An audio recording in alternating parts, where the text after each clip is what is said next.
불쌍해. 우리는 행복했어. 로빈을 돌보려고 직장을 그만뒀고 그래서 우리의 재정이 더욱 어려워졌어. JY는 정규 근무 시간 이후에 도로 건설 일을 시작해서 JY의 건강이 걱정됐지. 알잖아. 우리를 위해 일해주셔서 정말 감사하지만 괜찮으세요? 아이 건강이 너무 걱정돼요. JY가 걱정하지 말라고 웃으며 팔뚝을 쭉 뻗었다고 했더니 어렸을 때부터 단 하루도 아픈 적이 없었고 항상 럭비로 몸매 관리를 해왔기 때문에 이건 나한테는 아무것도 아니지. JY 몸은 거의 무술 전문가처럼 남성적이었지만 너무 무리하지 마. 알았어. JY는 친절한 미소로 이렇게 말했지만 다음 달에 도로 건설 현장에서 뇌졸중으로 쓰러졌다.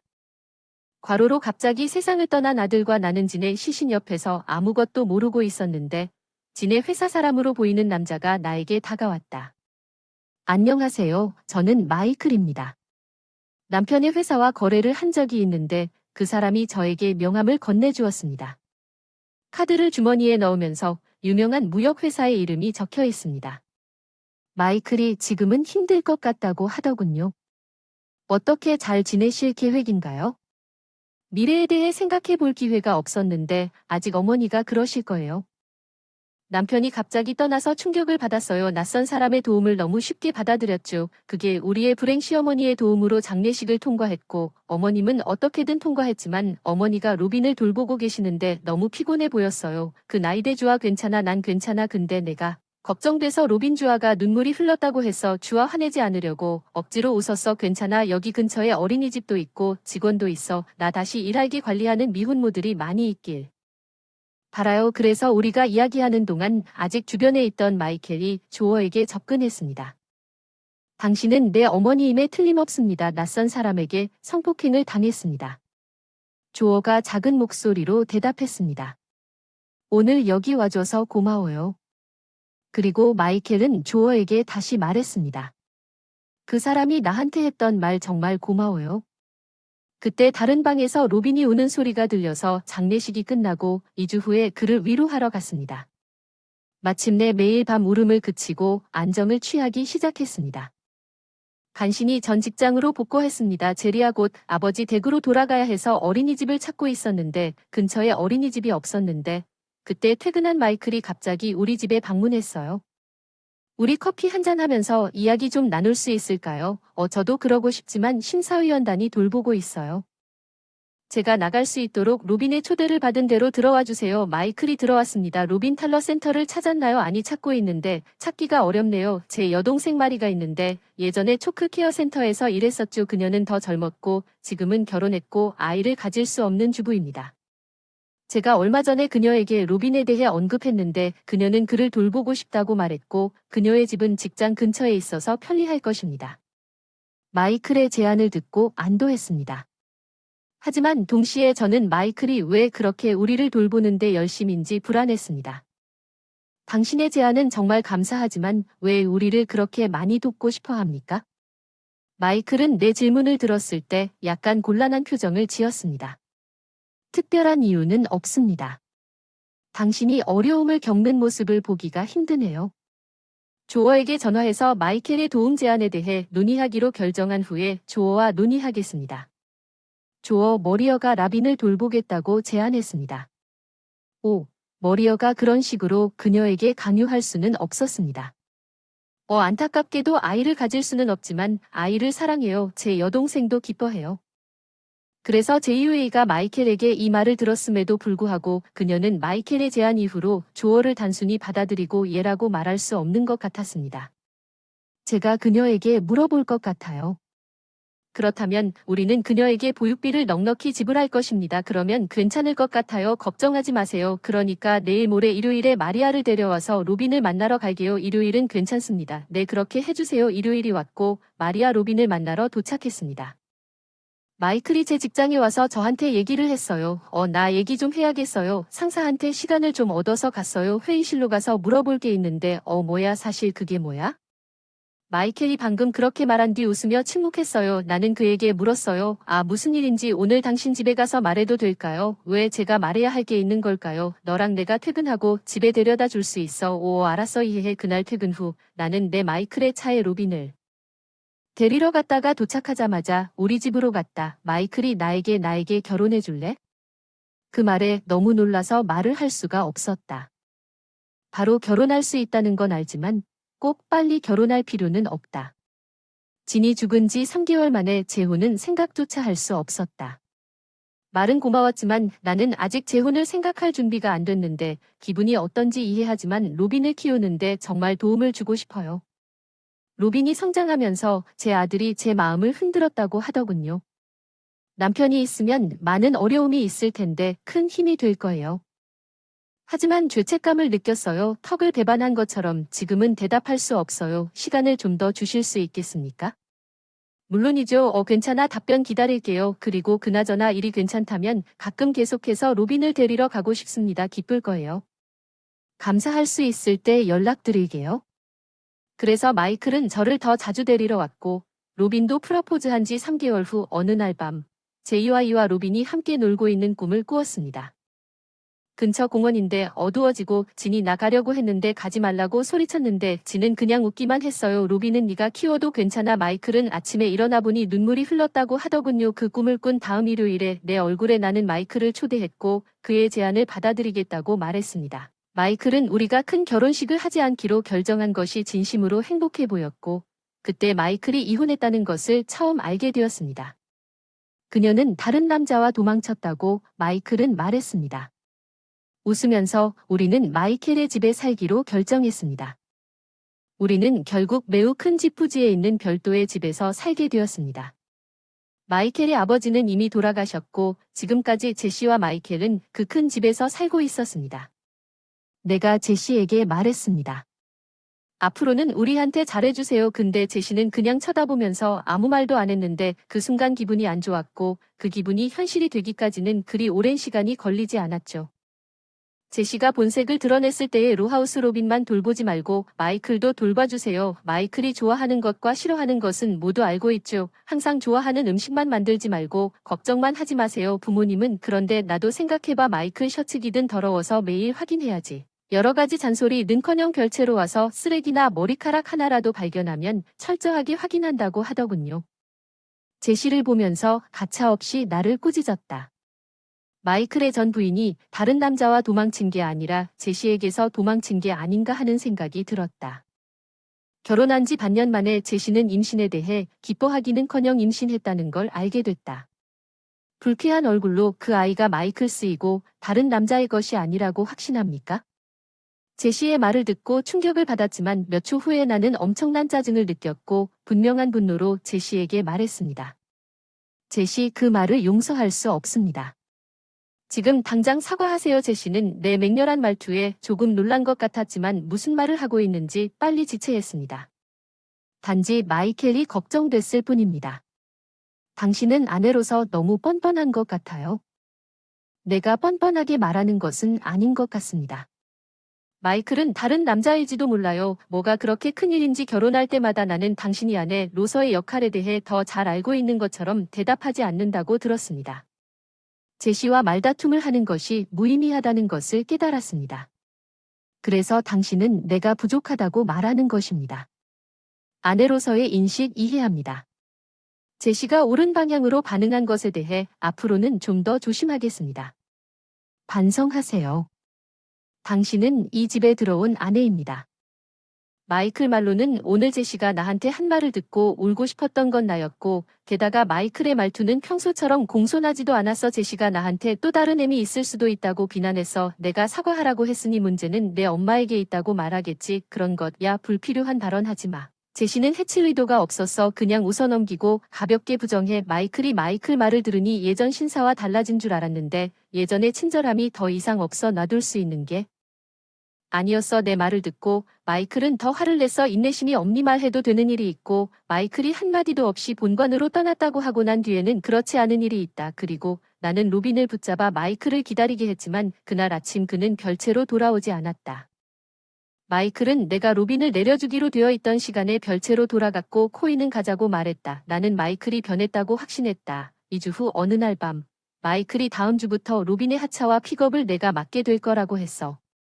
나로서는 예상치 못한 일이었지.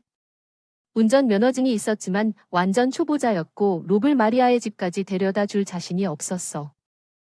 운전을 못하는데 면허증이 있는데 무서워서 면허 있으면 문제 없을 것 같아요. 전근이라 일찍 집에서 나가야 해요. 주말에 더 이상 마리오 연습에 못 갈 것 같아요. 주말 동안 아무 말도 하지 않았습니다. 근처에 있는 사용하지 않는 큰 주차장에서 필사적으로 운전 연습을 했습니다. 마이클은 월요일의 관찰 작업에 전혀 도움이 되지 않았습니다. 로빈을 어린이용 카시트에 앉히고 일로 인해 마리아의 집에 늦게 도착하기 시작했습니다. 운전 조심하. 오늘 늦었구나. 오늘부터 운전 중이야. 마리아가 마이클에게 또 중얼거렸다고 말했을 때 무슨 뜻인지 이해하지 못하고 신경 쓰지 말라고 물었지만 마리아는 그날 밤 마이클이 집에 돌아오자마자 이렇게 말했다고 했어요. 제시한테 또 이상한 소리 하지마. 제시를 또 울게 하면 쫓아낼 테고. 그 사람은 본체로 가 저녁을 준비하고 마이클을 기다렸지만 돌아오지 않아서 본체로 가서 제시와 마이클이 행복하게 함께 식사하고 있는 것을 발견했습니다. 5월 무슨 일인가. 그냥 아무 말도 하지 않고 라빈과 저녁을 먹으러 별채로 돌아간 후 마이켈은 나에게 거의 말을 걸지 않고 본체에서 저녁을 먹기 시작했습니다. 마이켈은 내가 완전히 다른 사람이 되었습니다. 2달 뒤 한 번 제시에게 일어섰다. 우리 아들이 태어났다. 밥은 제시와 마이클이 선택한 이름이었다. 이름은 염두에 두었지만 일방적으로 결정됐다. 출산 직후 어느 일요일, 마이클을 찾을 수 없어 본체로 갔다. 거기에서 그는 제시가 매우 다정해 보이면서 TV를 보고 있었습니다. 떠나. 왜 떠나야 하는지 이유를 말해봐. 내 소중한 제시가 화났어. 그게 무슨 뜻이야. 나와 내 소중한 아내와 소중한 가족에게 떠나라고 말하는 아이들에 대해 어떻게 생각하세요? 뒷마당에 낡은 집이 있어요. 저기로 가세요. 마이클이 말했고 제시가 조롱하는 눈빛으로 나를 바라봤습니다. 마이클은 항상 여자와의 불운이 있었습니다. 전 부인은 나빴지만 이번은 더 나쁜. 제시의 말은 마이클의 전처가 그렇지 않았다는 나의 믿음을 확증해 주었습니다. 다른 남자랑 도망치지 않고 그 사람들의 지독한 괴롭힘 때문에 떠났어. 내 불행이 슬퍼서 턱을 괴고 생각하기도 전에 눈물이 흘러내렸어. 제시가 이걸 보고 동정심을 구하는구나. 난 속지 않았어. 이런 싸구려 드라마는 이제 울지 말고 일어나서 별채로 돌아가서 2아이를 낡은 집으로 데리고 갔다. 여기가 너무 더러워서 미안하지만 언젠가 그 둘한테 다시 돌아올 테니 그때까지만 참아라. 이해할 수 없는 아이들에게 이렇게 말했는데 그때부터 고개를 끄덕이는 것 같았어요. 우리는 낡은 집에 살았습니다. 아이들을 마리아에게 맡기고 매일 출근했어요. 어느 날 마리아가 요즘 마이클과 함께 있지 않다고 하더군요. 무슨 일이 있었나요? 지시받은 대로 당신 집으로 차를 몰고 가다가 마리아가 뭔가 깨달은 것 같다고 말했는데 당신이 뒷마당에 있는 낡은 집에 머물고 있는 게 아닐까요? 마이클이 제시를 정말 사랑하는지 어떻게 알았는지 놀랐어요. 아내가 제시 마이클에게 강하게 말하다 화를 내고 터무니없는 말을 한다.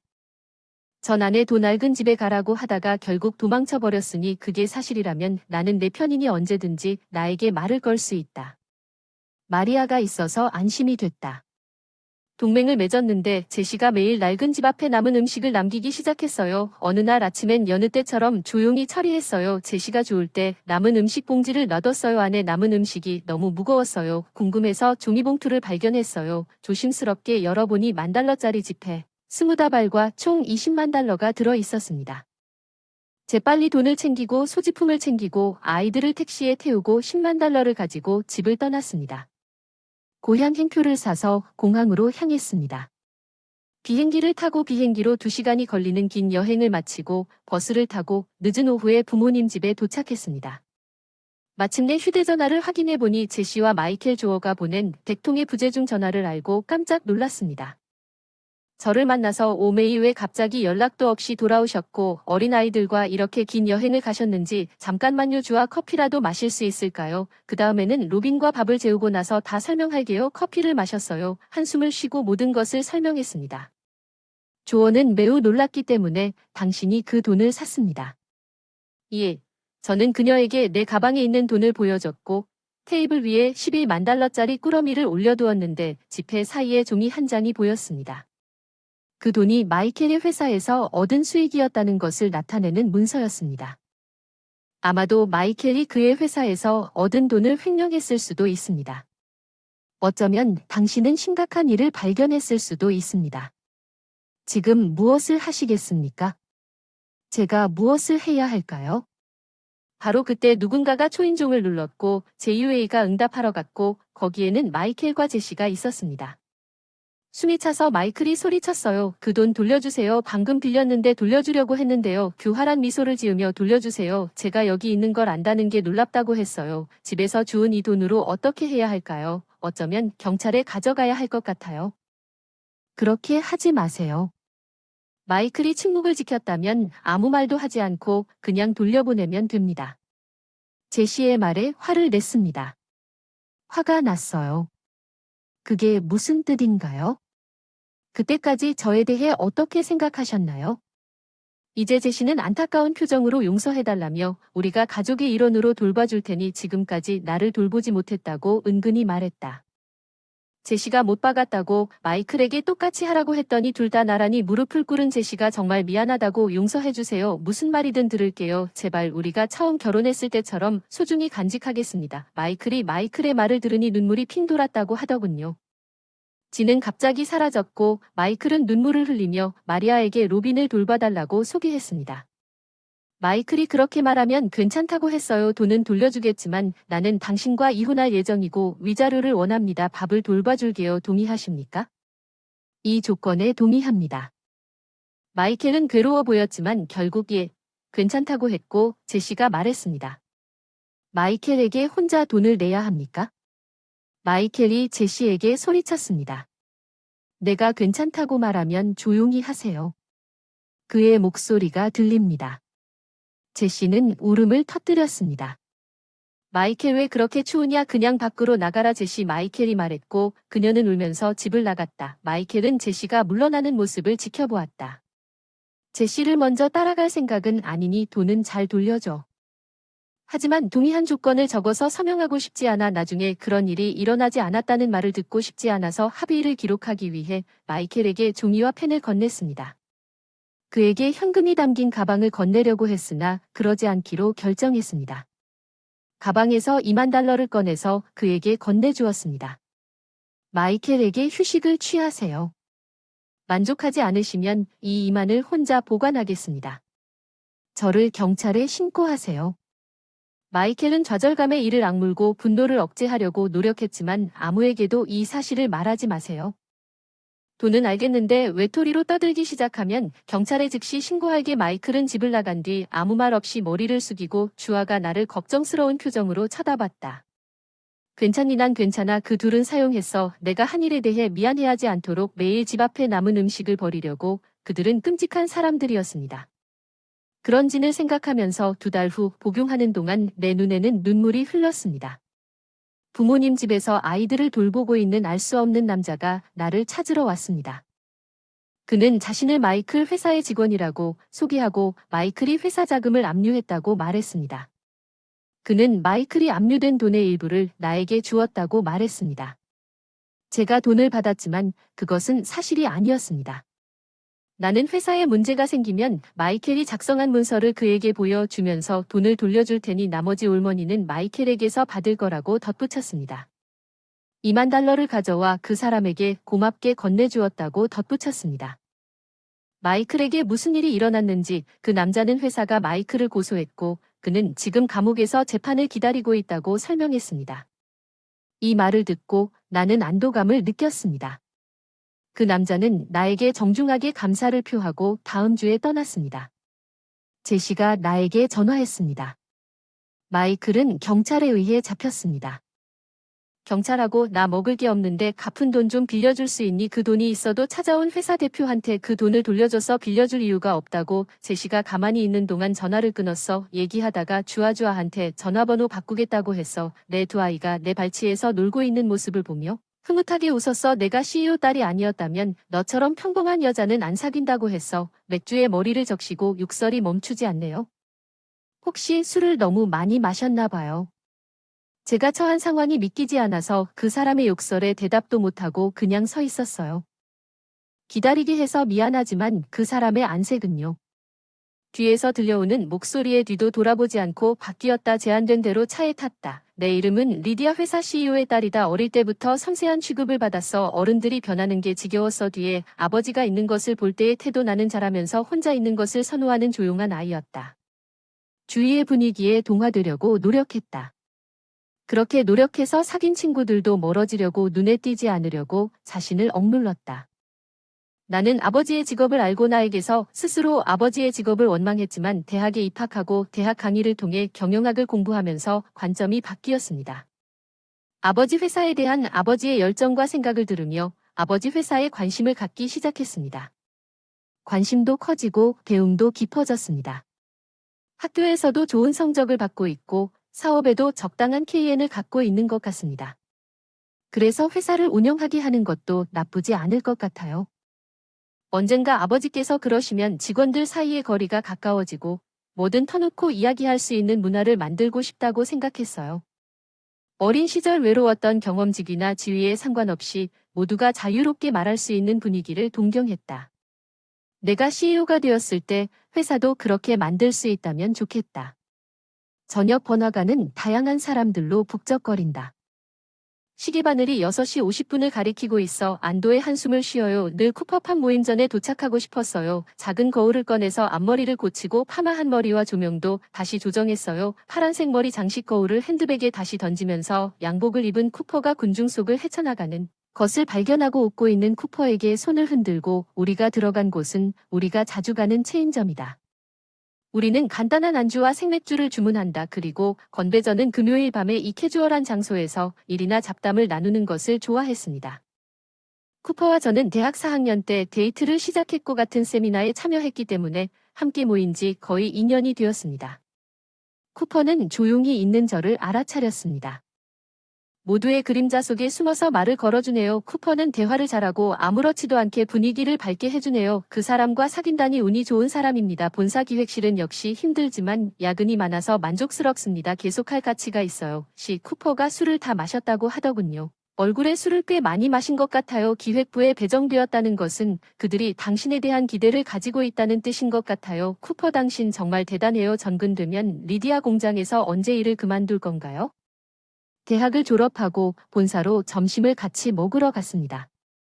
CEO이신 아버지께 공장에서 일하게 해달라고 부탁했습니다. 그 분야에 대해 알고 싶은 마음이 강했습니다. 쿠퍼 씨와 함께 점심을 먹고 싶지만 공장에서 일하는 것 같은데 저랑 정말 잘 어울리는 것 같아요. 작업복 말고 차려입고 본사에서 일하는 게 더 어울리는 것 같아요. 쿠퍼는 사실이 아닌 내 반응을 가늠하듯 나를 쳐다봅니다. 작업복을 입으면 편해요. 쿠퍼 음식을 더 주문할 수 있을까요? 배가 고프네요. 뭔가 기분이 좋지 않습니다. 간신히 피할 수 있었지만 최근에는 쿠퍼가 뭔가 말하고 싶은 것 같은 느낌이 들었습니다.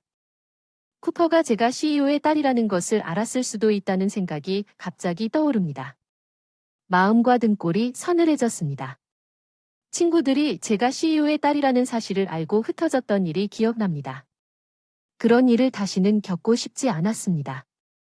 제가 CEO의 딸이고 쿠퍼에게 그래야 한다고 말할 수 없었습니다. 인적 드문 다운트린에서 흔들리는 줄도 모르고 창밖을 바라보고 있었다. 유리 너머의 경치를 감상하며 출퇴근하는 일상이 내 일상이었다. 기차가 쭉 뻗은 회색 건물 풍경에서 풍경으로 바뀌는 풍경이 아름다운 월요일이다. 녹지와 나무가 풍부합니다. 우리가 유난히 큰 강을 건너자마자 제가 정차하는 곳은 강 표면이 선명한 파란색을 반사하여 반짝입니다. 중년 남성과 강아지가 다리를 건너는 모습이 언뜻 보입니다. 저 멀리서 작아지는 것 같군요. 좋은 아침 리디아 당신 일찍 역에서 나오자 동료가 인사를 했어요. 좋은 아침이에요. 저는 항상 월요일 이 시간에 옵니다. 오스틴입니다. 저보다 2살 위입니다. 그 사람은 출근 첫날부터 저에게 말을 걸기 시작한 다정한 사람이에요.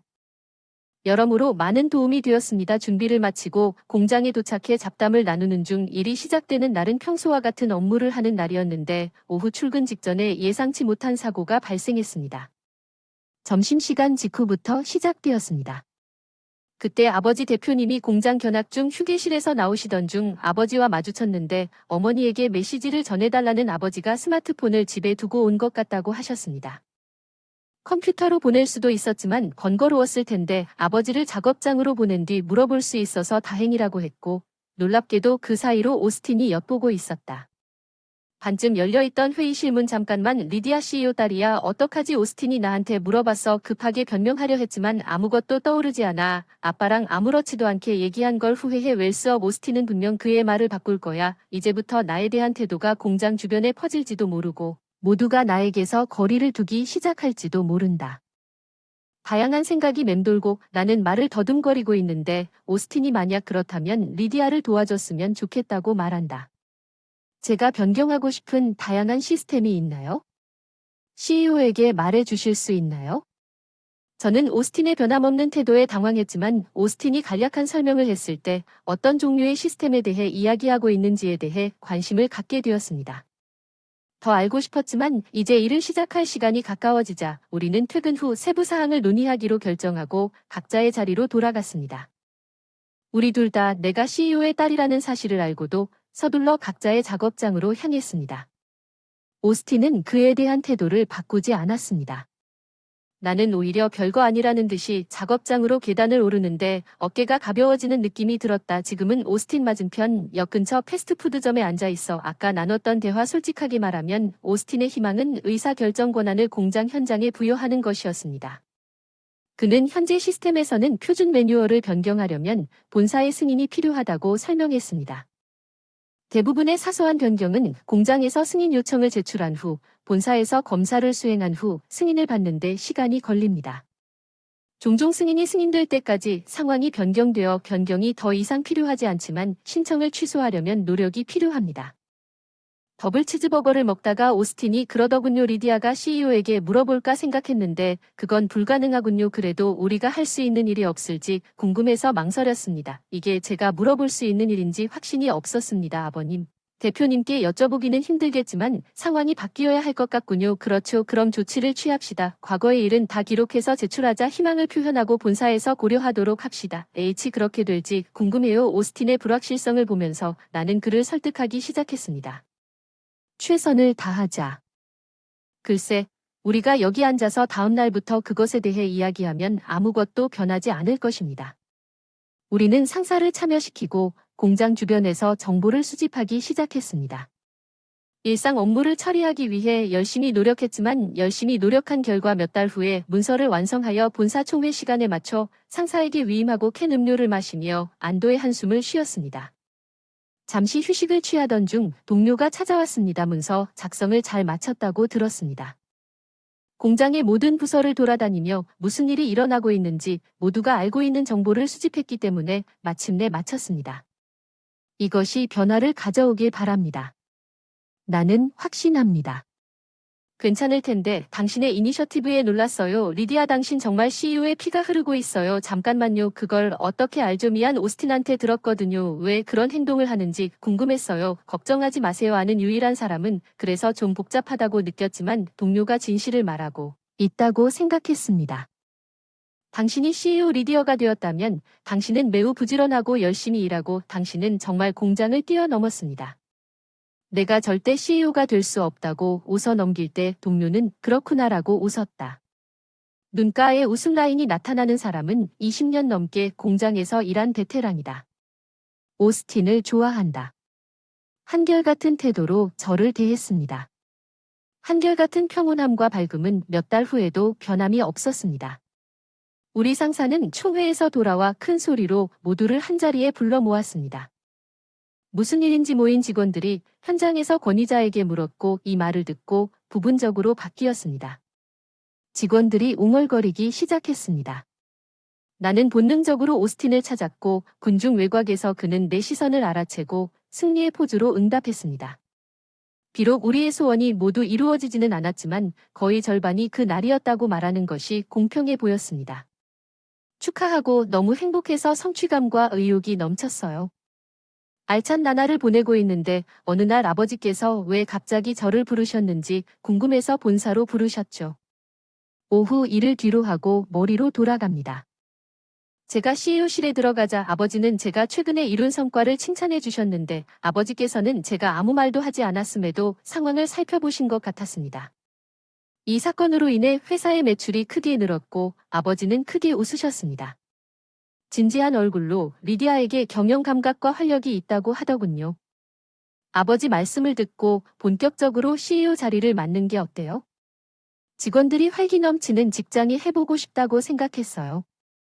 내가 CEO가 되면 그들의 의견을 듣고 개선이 된다. 더 큰 규모로 움직일 수 있다. 최대한 편안하게 일할 수 있지만 그만큼 책임감도 무거워진다. 결심할 뻔했는데 물어봤다. 생각하게 하고 그날 집에 갔습니다. 나는 내 방에서 혼자 자문했습니다. 과연 할 수 있을까? 나는 이 책임을 다할 수 있을까? 그날 밤 잠이 오지 않았고 다음날 아침 잠이 부족하여 아버지를 찾아갔다. 어제 우리 대화에 대해 명확한 마음으로 본사에서 제가 그 역할을 맡고 싶습니다. 저를 믿어주셔서 감사합니다. 깊이 절을 했습니다. 아버지는 정말 고맙다고 하시고 리디아가 CEO 오스틴이 될 향후 일정에 대해 이야기를 시작하셨습니다. 목소리 너무 높이지 마세요. 오스틴만 하고 저는 점심시간에 휴게실에서 타이밍이 딱 맞는 줄 알고 CEO가 되기로 한 결정을 그에게 말했습니다. 죄송합니다. 하지만 당신이 정말로 CEO가 될 줄은 몰랐습니다. 모두가 그럴 것입니다. 그게 바로 내가 곧 본사로 이동하게 될 것 같은데 어떻게 설명해야 할지 고민이었는데 그냥 사실대로 말해야 하는 건 아닌가 하는 생각이 들었다. 내가 사장 딸이라고 말하기가 좀 두렵다. 깊은 숨을 쉬면서 나는 지난 일들을 이야기했다. 친한 친구들이 얼마나 멀리 떠내려갔는지, 사람들이 나에게 멀어졌을 때 느꼈던 슬픔과 마음을 닫아두곤 했던 나의 어린 시절 이야기를 연민으로 들어준 오스틴은 이렇게 말했다. 이전 리디아처럼 당신과 소통하지 못하는 사람들이 있을지도 모르지만 우리가 확실히 알 수는 없지만 이번에는 당신이 얼마나 열심히 일했는지 모두가 알고 있습니다. 나는 그들이 당신을 신뢰한다고 생각하고 놀랍게도 많은 사람들이 태도를 바꾸지 않을 수도 있습니다. 그렇긴 했지만 결국 내 무거운 기억이 더 이상의 생각을 거부한다는 오스틴의 말을 듣고 다소 안심이 됐다. 퇴근길에 스마트폰을 확인했을 때 막연한 대답만 했을 뿐이었다. 쿠퍼에게서 메시지가 왔다. 오랜만에 쿠퍼를 봤다. 본사 문서 준비로 바쁘다 보니 숨통이 좀 트인 것 같았다. 쿠퍼의 성수기가 시작됐다. 공장의 모든 사람뿐만 아니라 쿠퍼도 기차에서 흔들리는 걸 생각해야 한다. 한숨 쉬면서 내 입으로 진실을 말할 수 있을까? 잠시 후 본사로의 전근 날짜가 확정됐다고 말하면 어떻게 될까요? 몇 주 후에 공장을 떠날 예정이어서 어떻게 알려야 할지 모르겠습니다. 각종 서류가 보관되어 있는 먼지 쌓인 방서류실에 무심코 들른 입구 근처의 골판지 상자를 열고 검은 끈으로 묶인 두꺼운 보따리를 꺼냈다. 출근 첫날을 되돌아보던 과거의 업무 일기장이었다. 왼쪽도 오른쪽도 모르는 초보 시절 일을 세심하게 가르쳐주던 시절, 일을 배울 때 선배가 말해준 시절, 만들다가 우울할 때 누가 캔커피를 대접하던 시절, 잊어버린 기억이 되살아난다. 실수 일기를 보다가 마음이 굳어져서 나를 받아줄지 말지의 문제가 아니라 지금까지의 모든 것에 감사하고 진심을 다해 진실을 전할 거라 결심하고 월요일 오전 조회 때 문서실을 나갔다고 말하려고 했어 내 상사의 지시에 따라 내 동료들에게 전근에 대해 이야기했습니다. 나는 앞으로 나와서 모든 사람들이 내가 오스틴에게 말할 때까지 기다리고 있었고 상황을 알고 있는 동료가 서클 뒤에서 지켜보고 있다는 것을 궁금해하며 고개를 숙였습니다. 나는 그들에게 내가 CEO라고 말했습니다. 딸과 내가 회사를 물려받게 됐다고 놀라서 고마운 마음을 표현했다. 나 자신도 놀라면서도 한 번도 고민한 적 없는 것처럼 순조롭게 말할 수 있었다. 다들 놀란 듯 반응을 지켜봤다. 오스틴 축하한다며 목소리를 높이고 동의하는 목소리가 많아져서 왠지 분위기가 누그러지고 안도가 되었습니다. 격려의 말씀을 감사히 받고 기분이 상쾌해졌습니다. 나중에 다들 저를 초대해 술자리에 초대했습니다. CEO가 된 것을 축하하는 자리라고 해서 우리는 술집으로 향했습니다.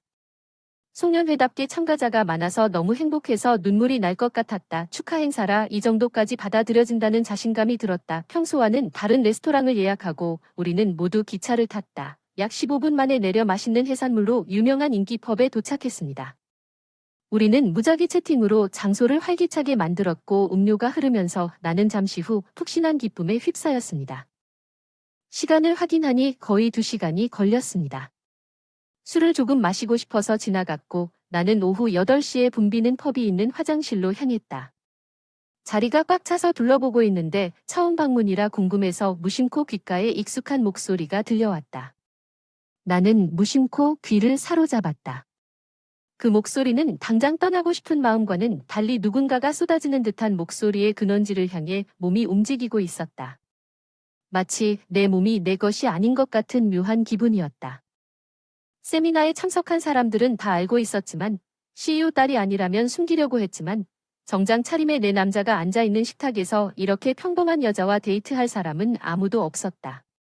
공장에서 일할 줄 알았던 사람이 있었는데 정말 CEO 딸이 이렇게 수수하게 옷을 입는 걸까? 나는 그 사람을 좋은 레스토랑에 데려가고 싶지 않을 것 같다. 어쩌면 그 사람이 나를 자기 가족의 저택에 초대한다면 조금 의욕이 생길 것 같다. 친숙하고 사랑받는 목소리가 무슨 말을 하는지 이해하지 못했어요. 쿠퍼가 가만히 서 있는 나를 알아차렸어요. 그는 꽤 취한 것 같았어요. 그의 눈은 고정되어 있었고 나에 대한 분노와 증오가 분명하게 느껴졌고 나는 움직일 수 없었어요. 당신이 뭔가 가치가 있다고 생각하시나요? CEO의 딸인 쿠퍼가 나를 노려보며 내가 실제로 거기에 있다는 것을 깨닫지 못한 듯 불안한 발걸음으로 나에게 다가왔다. 쿠퍼는 오른손에 든 잔을 기울여 내 위에 맥주를 부었다.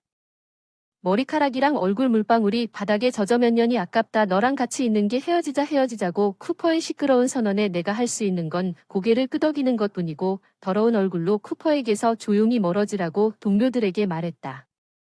먼저 집으로 향하는데 다행히 다들 취해서 별 신경 쓰지 않는 듯 식당을 나올 때 볼에 닿는 시원한 밤 공기, 머리에 닿는 물방울 얼어붙을 듯 두피에 닿는 오한이 머뭇거린다. 이렇게 기차를 타려고 CEO로 부임할 때 마지못해 차를 요청했습니다. 아버지께서 개인 차량을 주셨습니다. 익숙한 좌석에 쉬고 싶은 차들로 가득 차 있는데 펍 입구가 열리더니 누군가 나오더니 아직도 여기 있네. 너무 초라해 보여. 정말 한심의 동료였을 것 같은 사람이 붙잡고 있었는데 쿠퍼가 발이 불안정해서 가슴이 찢어졌다. 쿠퍼의 말을 더 이상 참을 수가 없었어요. 너무 폭력적인 말. 기다리게 해서 미안해요. CEO 뒤에서 목소리가 들렸어요. 쿠퍼가 눈을 크게 뜨고 저를 보았어요. 여기로 타세요. 뒷좌석으로 가라고 했어요. 발을 움직였어요. 잠깐만요. CEO로 임명되면 나한테 말했어야 할 농담이었어. 계속 나가자. 쿠퍼가 내 어깨 너머로 필사적으로 나를 설득하려고 노력하는 걸 봤어. 아무것도 느껴지지 않았어. 희미한 혐오감. CEO가 피곤해 안에 있던 그 사람이 문을 닫았는데 차가 움직이기 시작해서 눈물이 터졌어. 턱에서 내 무릎까지 계속 흘러내렸어. 내가 그 사람을 얼마나 좋아했었는지 한 번 울고 나면 그런 사람일 줄은 몰랐어. 내 마음이 안정되다 문득 내 모습을 보여주지 못한 채 연인으로 지내는 게 내 잘못인 줄 알았더니 말도 안 되는 이야기라 생각하니 마음이 가벼워지기 시작했고 손수건으로 눈물을 닦으며 눈을 돌렸다. 창밖 구름은 별빛을 가로질러 지나가고 있었다. 하늘바다 밑바닥에 있는 것 같은 느낌. 잔잔한 파도의 흔들림에 몸을 맡겨 표류하는 편안함. 공장 동료들이 생각나고 오스틴이 나로 받아들여진다는 생각이 부은 눈을 비비면서 정말 든든해졌어. 너무 울어서 잠이 들었는데 CEO가 된 지 1년 반이 지났는데도 본사로 옮긴 뒤에도 그리울 때마다 오늘도 점검 핑계로 공장을 방문했습니다. 어떤 선물은 꼭 리디아가 힘들다고 하는데 별 문제 없이 지내는 게 감동적이에요. 그렇지 않은 게 감동이에요. 가져온 간식을 나눠주면서 항상 응원을 받고 있어요.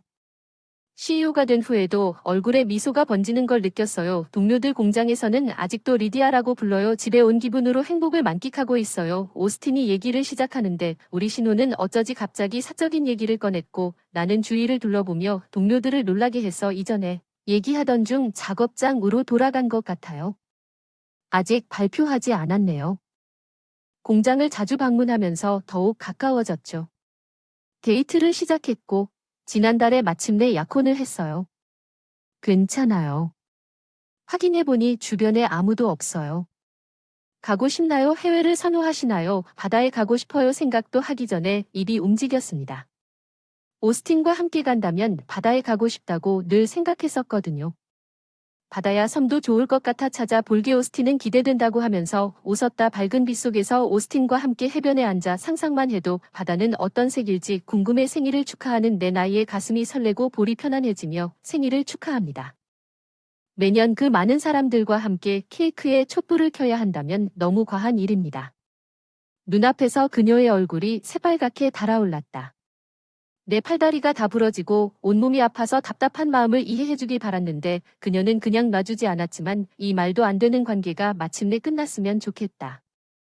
지옥 간다. 내 이름은 하퍼입니다. 저는 31살 회사원입니다. 대학 졸업하고 지방회사에 취직해서 동료 소개로 남편 헨리를 처음 만났는데 원래는 술집에서 조용한 남자였어요. 사무실 파티를 했는데 동료의 연락을 받고 연락이 오기 시작했고 몇 번의 나들이가 있은 후 어느 날 우리는 술을 마시고 어울리기 시작했습니다. 얼굴이 붉어지는 헨리가 저에 대한 마음을 고백했습니다. 저도 같은 생각이어서 기쁘게 받아들였습니다. 그는 몇 년 동안 데이트를 했고 우리 가족은 매우 가깝고 하우퍼와 함께 따뜻한 집을 짓고 싶다고 제안했습니다. 그는 몇 년 후 내가 내년부터 그런 악몽에 직면하게 될 줄은 전혀 몰랐다고 말했습니다. 나는 다시 하우퍼로 전근될 것입니다. 내 고향 결혼한 지 1년 만에 남편에게서 이 말을 들었습니다. 마침내 때가 왔다고 생각했습니다. 이제 그의 회사는 몇 년에 한 번씩 그를 전근합니다. 우리는 현재 내 고향에 살고 있지만 그의 집은 비행기로 1시간이 훨씬 넘는다는 것을 알고 있었습니다.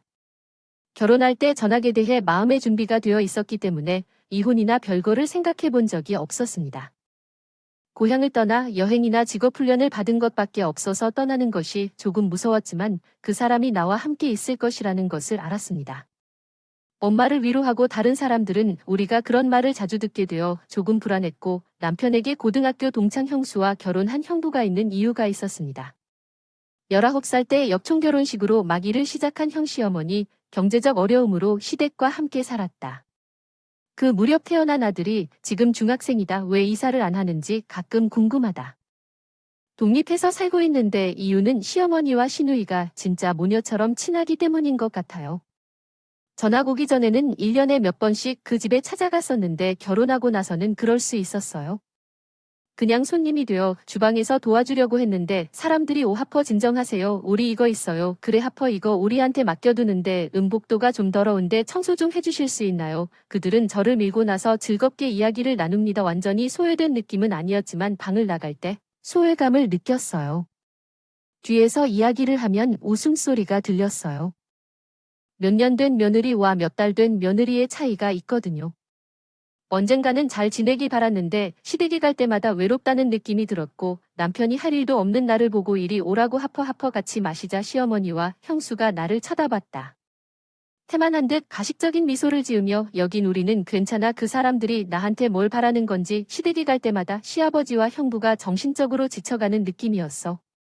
시아버지는 친절했고 처남의 아들 켄타는 약간 거리가 있지만 아마도 10대 시절 때문에 두 사람이 이야기하면 반응할 것 같습니다. 클로스처럼 보이지만 여기 하퍼도 대화의 그녀를 포함합니다. 시아버지는 종종 다음과 같이 말할 것입니다. 그럴 때면 걱정돼서 웃으면서 초대해줬는데 막 하퍼라고 부르려고 했는데 시어머니와 형수가 사적인 농담에 웃음을 터뜨리곤 했어요. 나도 끼어들려고 했더니 무시당했어. 오 둘 다 그런 식으로 낯익은 느낌이 들었어. 오 학교에서 친구와 싸운 후 그 사람이 나에 대한 소문을 퍼뜨렸고 반 친구들이 모두 나를 무시했지만 여전히 교실 앞에서는 선생님 친한 친구처럼 행동했어요. 시댁에서의 감정은 묘할 정도로 비슷했는데 저는 이제 20대 후반에서 30대 초반의 성인이 되었습니다. 그때부터 이 나이에 유치하게 행동했습니다. 더 이상 가까워지려는 노력을 멈췄습니다. 남편은 둘 사이의 긴장감을 알아차렸습니다. 나 시어머니 형수 억지로 할 필요는 없어. 우리 엄마와 형수는 유치하게 행동해 항상 내 편이라고 말하곤 했고 나에 대한 그들의 태도에 대해 한 번은 맞섰지만 변하지 않았습니다. 더 이상 이야기하지 말라고 했고 남편이 전근한 후 상황을 더 악화시키고 싶지 않았습니다. 오랫동안 직장을 다녔고 아이도 없었습니다. 주부가 될 생각은 없었습니다. 이사 후 바로 취업 활동을 시작했고 다행스럽게도 새로운 회사에서 시작하여 집에서 가까운 정규직을 구하게 되어 긴장이 되었지만 시어머니와 처제의 냉담한 대우를 받은 동료들과 상사는 친절하고 환영해 주었지만 이 따뜻함은 위안이 되었습니다. 새로운 이슈가 생겼어요. 하퍼 형수님의 메시지가 자주 오네요. 한동안 방문하지 않으셨군요. 결혼 선배로서 바쁘신가요? 방문은 존경의 한 형태라고 생각합니다. 처음에는 형수님의 소식을 듣고 기뻤고 신속하게 답장을 주셨습니다. 형수님은 항상 몇 분 안에 응답하셨지만 일 때문에 답장을 하지 않았는데도 항상 전화를 확인할 수 없었습니다. 형수님이 점심시간에 계속 메시지를 보냈습니다. 메시지를 열개 찾았습니다. 그녀가 좀 불안했어요. 결국 내 지연된 응답이 그녀를 화나게 했다는 거죠. 내 메시지가 당신을 괴롭히고 있어요. 괜찮아요. 그 후 남편과 이야기할 때 메시지가 멈췄어요. 그는 이게 꽤 미쳤다고 말했어요. 내 동생도 그걸 언급했어요. 형수님은 성격이 급한 것 같아요. 한순간 화난 메시지를 보내다가 사과하고 또 화를 내는 편이거든요. 성격 탓인지 너무 바쁠 거라 생각했어요. 처남이 분명히 잘못된 사이인데도 형부 부부는 종종 말다툼을 한다. 시어머니가 끼어들어 상황을 더욱 악화시킨다. 남편에게 물으니 친가족이 아니었느냐고 물었을 때 형수 이후로 그렇게 말했다고 한다. 시집 결혼하고 집안 분위기가 바뀌기 시작한 시어머니는 늘 딸을 원하고 형수를 동경한 나도 여자인 줄 알았는데 그런 사람들과 친해지고 싶은 마음은 없었어. 그냥 원해서 자기 할 일을 하라고 하는데 갑자기 예상치 못한 사람의 전화가 시어머니라고 하더군요. 조금 당황했지만 한숨을 쉬고 하퍼 시어머니에게 인사를 했습니다. 약간 쾌활한 목소리로 곧 생일 파티가 있는데 남편과 제가 참석하면 좋겠다고 하더군요. 선물을 가져오지 않아도 되고 통화 중에 3번이나 반복해서 기본적으로 와서 내 생일을 축하하고 가져오라고 말하는 것입니다. 생일 축하 사람이 직접 초대한 적이 없는 선물입니다. 헨리가 집에 오면 확인해봐야 할 것 같았어요. 시어머니가 대답했는데 정말 둘 다 불가능하다면 너뿐이라고 하더군요. 할 테니 선물은 걱정하지 말고 전화를 끊었다고 나도 일을 했는데 이미 결정한 것 같아 내가 참석할 거라 보통은 우리 둘 다 거기 있기를 바랄 텐데 이번에는 정말 선물을 원하겠구나 하고 한숨을 쉬었다. 남편이 집에 온 후 그 문제에 대해 논의했습니다. 남편은 그날 중요한 사업회의가 있어서 참석할 수 없다고 시어머니에게 알렸는데 그녀는 괜찮다고 하셨어요. 하퍼님만 기다리겠습니다. 그리고 그녀는 전화를 끊었습니다. 나도 일을 했으니 안 갈 수도 있었지만 형수가 늘 얘기하는 의무를 다해야겠다는 생각에 혼자 다니기로 했다. 방을 꾸미고 렉스의 매력을 중얼거렸다. 난 여기서 끝내고 나가겠다는 말을 듣고 부끄러웠다. 형수님이 웃으면서 이런 별 볼 일 없는 장식으로 대답했다. 이제 무슨 소용이 있겠는가. 자극시키고 싶지 않은 말을 좀 더 빨리 했어야 했는데 그녀는 더 나아가서 나는 그녀가 나에게 건네준 케이크에서 예약 전표를 가져갔고 그녀는 조금 짜증이 난 채 무시하는 몸짓으로 현관으로 향했다. 그런데 내가 그들에게 오늘 돈을 지불할 것이라고 말했고 그녀는 말했고 내 뒤에서 문을 쾅 닫았다. 정말로 그녀는 달리 말할 수도 없었고 그냥 떠나는 것도 고려했지만 더 나은 생각을 하고 무거운 마음으로 근처 빵집으로 향했습니다. 점원이 케이크를 보여줬다고 돌려받았습니다. 주문 제작한 대형 케이크였습니다. 휘핑크림과 과일로 둘러싸인 군중을 위해 충분했습니다. 중앙에 가족의 그림이 있었습니다. 그 모습은 나를 매우 슬프게 했습니다. 이것은 처음 시댁에 방문했을 때 찍은 가족 사진을 바탕으로 한 것이지만 저는 집에 없었습니다. 케이크 그림 형수는 아마도 나를 제외시켜달라고 요청했을 것입니다. 점원은 내 반응이 불편해 보였다는 것을 알아차렸습니다. 청구서는 $80였습니다. 케이크가 이만큼 크다는 것을 알았다면 더욱 충격을 받았습니다. 위험하게도 어느새 차가 연석을 뛰어넘고 곧장 나에게 향했다. 통증이 즉시 나를 덮쳤다. 누군가가 구급차를 불러 구급차를 부르다 친절한 목소리가 들렸다. 정신을 잃었다. 병원 침대에 누워 있었는데 의사가 내 부상에 대해 설명했다. 오른쪽 팔과 다리가 부러졌는데 다행히 머리는 괜찮았어요. 운전자가 운전석에서 잠들었어요. 연락할 수 있는 사람이 있나요? 혹시 남편과 시어머니, 형수한테도 그럴지도 모른다고 연락처를 줬어요. 걱정했어. 옆에 살짝 으스러진 케이크 상자를 받지 차가 오는 걸 보고 던졌나봐. 졸고 있는데 전화벨이 계속 울렸어. 어디 계시니? 내 생일이야. 경미한 사고가 났다고 들었는데 넌 알았어. 빨리 돌아와서 준비를 도와줘. 그녀는 답장을 기다리지 않고 전화를 끊었어. 내 부러진 팔과 다리는 다른 이야기를 했어. 이 가족은 이제 끝났어. 그들은 스스로 버티는 게 좋을 거야. 의사에게 약속하고 떠나도록 간청했어. 곧 돌아와 강한 동맹을 옆에 두고 시댁으로 향했습니다. 제가 도착했을 때 두 사람은 밖에서 기다리고 있었고 아마도 차에서 빌린 휠체어 어머니에게 트랜스퍼하는 동안 비웃음을 하고 싶었을 것입니다. 시어머니가 말을 더듬더니 무슨 일이 일어났는지 보니 뼈가 부러졌나요? 그녀는 정말 흔들리는 것 같았고 내 오른쪽 팔과 다리는 깁스되었고 긁힌 자국과 타박상이 많이 있었습니다. 누가 봐도 내 부상이 경미하지 않다는 것이 분명했습니다. 어머니 때문에 왔습니다. 시댁이 여기 내 생일 케이크가 있다고 했는데 헨리가 응원하러 와줘서 헨리가 업무상 통화를 마치고 내 휠체어를 밀어줘서 내가 낮잠을 자고 있는데 병원에서 음성 메일이 들려오자 달려와서 헨리가 내 옆에 있어서 시어머니는 저와의 대화를 듣다가 화를 내며 들어왔습니다. 그는 우리가 갈 필요가 없다고 말했지만 제가 애원했고 그는 의사에게 겸손하게 말했습니다. 정신이 나갔습니까? 하우퍼를 보십시오.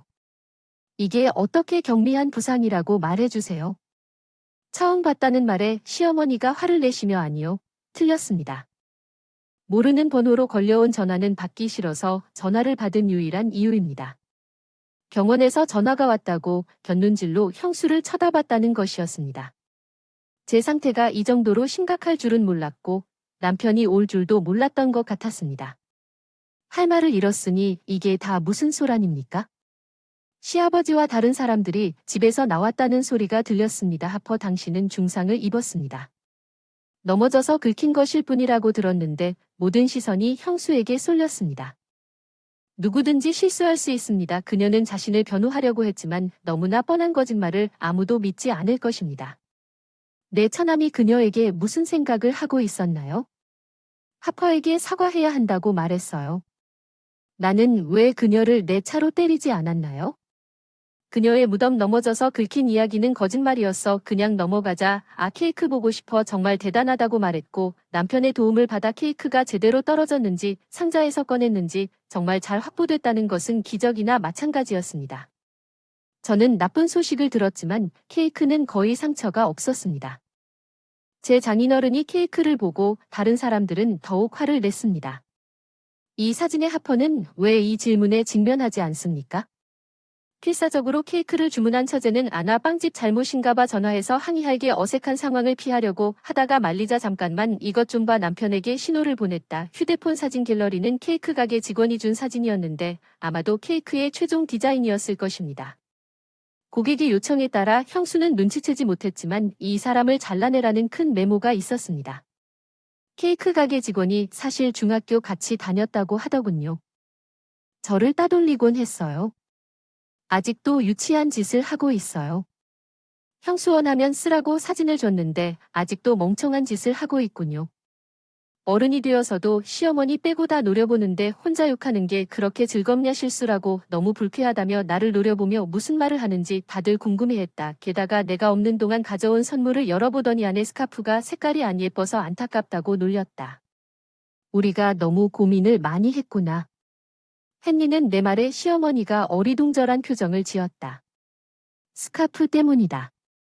남편이 오늘 못 가서 백화점에서 1시간 동안 골랐던 선물 엄마와 저는 둘 다 노란색을 좋아해요. 어렸을 때 그것 때문에 비슷하다고 말하곤 했던 그런 훈훈한 이야기를 들려주었어요. 나인데도 이렇게 대했던 시어머니는 떨면서 소리쳤다. 그런 특별한 날에 그녀는 너무 시끄럽고 불쾌해서 내 나이대로 반박했다. 생일일 뿐이야. 너 미쳤니? 우리가 촛불을 켜야 할까? 당신이 살아온 모든 해를 축하합니다. 당신이 그 모든 것을 날려버릴 수 있을지 확신할 수 없습니다. 나는 그 말을 후회하지 않았습니다. 왜냐하면 오늘이 시어머니를 뵙는 마지막 시간이 될 것이기 때문입니다. 우리 엄마를 떠난다. 언니 너희 둘은 정신이 나갔어. 우리는 여기로 다시 돌아오지 않을 거야. 우리는 당신을 다시 보고 싶지 않아. 유산은 필요 없어. 안녕. 헨리가 내 휠체어를 한때 사랑했던 가족에게서 밀어내라고 말했어. 어디에도 보이지 않던 그가 친부모 대신 나를 선택해 너무 행복했다. 그 여파는 어수선했다. 시아버지는 시어머니에게 이혼을 제안했고 시어머니는 시아버지를 다시 생각해보라고 쉽게 받아들이지 않았다. 어떻게 감히 그 사람이 그럴까라고 생각했는데 형수가 지금이 남 걱정할 때라고 끼어들었다. 형부는 형수처럼 어리둥절한 표정을 지으며 말했다. 시아버지가 이혼을 제안하셨는데 시어머니와 형수가 아침부터 밤까지 파티를 하러 나갔다고 하더군요. 최근에는 은퇴한 시아버지가 집안일을 대부분 도맡아 하셨습니다. 인내심은 그녀가 수년 동안 그를 지원했다고 생각했지만 그는 나에 대한 그녀의 태도와 그들이 손자 켄타를 방치했다는 사실에 지쳤습니다. 게다가 켄타가 태어난 직후 제 형수는 자신이 산후 우울증을 앓고 있다고 주장하고 떠났습니다. 부모님 집으로 돌아와 보니 거짓말을 하고 있었고 그냥 파티를 하려고 했을 뿐인데 부모님이 자기를 부인했다는 걸 알았을 때 갈 곳이 없어 시어머니에게 매달리기도 했고 시어머니에게도 거짓말을 하기도 했습니다. 쉽게 믿었던 시어머니가 시어머니라고 욕했다며 이 말을 듣고 어안이 벙벙했다. 악랄한 두 여자가 오래오래 행복하게 살았으면 좋겠다. 그런 가족은 필요 없다. 결국 합의에 이르지 못해서 집을 줄 테니 마음대로 하세요. 시아버지는 집을 구할 수 있다는 걸 알고 이혼하기로 했다고 했으나 전 시누이가 그러더군요. 자녀 양육비를 꼭 지불하라고 했고 형부가 왜 내가 당신에게 양육권을 주지 않겠습니까? 라고 대답했습니다. 그녀는 고소하겠다고 위협했지만 양육권을 포기할 생각은 없었고 켄터는 분명히 아빠와 함께 갈 것이라고 말했습니다. 아이의 양육비에 의지하고 있는데 이혼 서류가 이미 작성되었고 이혼이 확정되었습니다. 혼자 집에서 살 수는 없습니다. 몇 달 후에 아이가 어려움을 겪었으면 좋겠습니다. 저는 아직 일하고 있었습니다. 오늘 인터뷰가 있습니다. 저희 회사에 함께 해주세요. 직원은 항상 피드백을 제공하기 위해 면접에 참석합니다. 죄송합니다. 면접장에 들어선 긴장한 사람을 보고 충격을 감출 수 없었습니다. 그 사람은 구겨진 양복을 입고 있었고 면접에 적합하지 않은 옷을 입은 더러운 펌프스를 신고 있었습니다. 전 시누이는 정말 수없이 면접을 봤을 텐데 내가 여기서 일했다는 사실도 있고 웃을 뻔했다. 면접 반응도 형편없었고 내가 아무 말도 안 해도 채용되지 않을 것이 뻔했다. 직장 경력도 없고 물어보니 이혼 후 전 남편 부모님을 돌보고 있다고 하더군요. 상사가 질문이 있냐고 묻자 웃음을 참느라 애썼습니다. 가족 같은 존재여서 너무 좋다고 하더군요.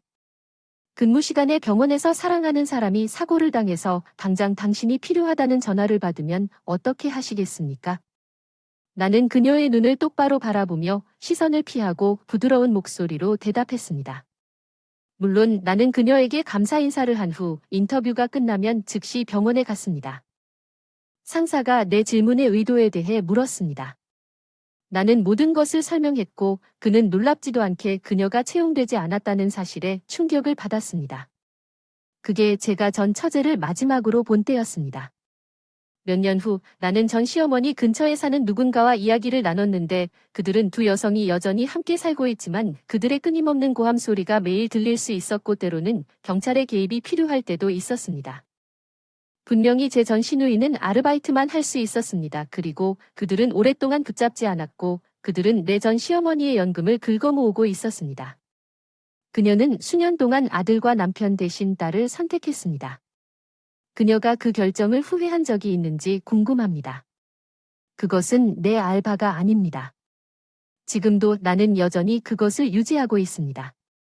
시아버지 외 다른 사람들과 연락하고 최근 함께 하룻밤 여행을 갔다. 처남의 아들 켄타가 봄에 대학에 입학한다. 너무 많이 컸고 시간이 얼마나 빨리 가는지 실감하게 한다. 도와주세요. 웃으세요. 곧 집에 갈게요. 대답했고 HHED 사랑하는 가족의 집 제시카 영화관 매점 테이블의 자리에 앉자마자 전화가 왔어요. 뒤에서 갑자기 들려오는 익숙한 목소리가 내 마음을 설레게 했어요. 뛰어 깜짝 놀랐지. 내 말은 방금 그 사람에 대해 생각하고 있었는데 여기서 너랑 마주치다니 이상해. 잠깐만. 너 혼자니? 물론 너 같은 늙은이랑 영화 보고 싶은 사람이겠지만 좀 당황스럽지 않니? 혼자 영화 보러 가세요. 나이가 들면 뭐든 부끄러워하지 않게 너요. 응, 잘했어 잘했어. 넌 하나도 변하지 않았어. 나는 속으로 중얼거렸지. 그 사람은 여전히 우리가 연애할 때처럼 감정적으로 학대하는 남자야. 하지만 그 사람이 혼자였다는 사실에 다소 안도감을 느꼈습니다. 그 여자와 함께 있었다면 받아들이기가 더 어려웠을 것이고 둘 다 나를 조롱했지만 글쎄요. 누군지 보세요. 안녕 누나. 여기 와요. 응, 그 사람이 내 여동생 에밀리. 오, 에밀리. 응, 방금 그녀를 만났어. 그가 나에게 말을 할 때 짓던 얼굴이 급격하게 바뀌었어. 그가 그녀에게 말을 하기 시작하자 잘난 척하는 미소가 그의 얼굴에 스며들었고 그는 에밀리와 나를 비교하며 극적으로 한숨을 쉬었어. 아직도 너희 둘이 자매라는 게 믿기지 않아. 노파 한 명은 젊고 아름다운 여자, 나이는 청바지와 상관없어. 바보라고 생각했지만 큰 소리로 말하지 않았어. 무시하고 얼굴을 돌렸다. 에밀리는 28세 회사원 10이 나보다 한 살 어린 이제 막 40살이 된 3살짜리 막내 여동생은 젊고 글래머러스해서 남자들 사이에서 인기가 많았고 한 살 위에 엄청나게 잘생긴 남자와 사귀고 있었는데 갑자기 내 전 남자친구 이단을 유혹하기 시작했다. 젊고 아름다운 여자에게 반하기 쉬운 그녀에게 반해 결혼을 코앞에 두고도 버림을 받았지만 솔직히 그때부터 나도 어느 정도 마음이 편해졌다. 이미 정서적 학대의 징후가 있었다. 이선은 TV에서 아름다운 여자 연예인을 볼 때마다 나를 그녀와 비교하고 경멸적인 말을 퍼붓곤 했습니다. 그는 못생긴 노파와 같은 단어를 사용하거나 모욕을 토하는 경향에도 불구하고 어휘력이 부족하지만 필터가 없다고 말했습니다. 지금 돌이켜보면 그 사람의 특징이 그 사람이 처음 연애를 시작할 때 욕설이 많고 어휘력도 서툴러서 2살 어렸기 때문에 가끔 나를 아줌마라고 부르곤 했는데 평소에는 친절하고 제시카 너 같은 말을 하곤 했어.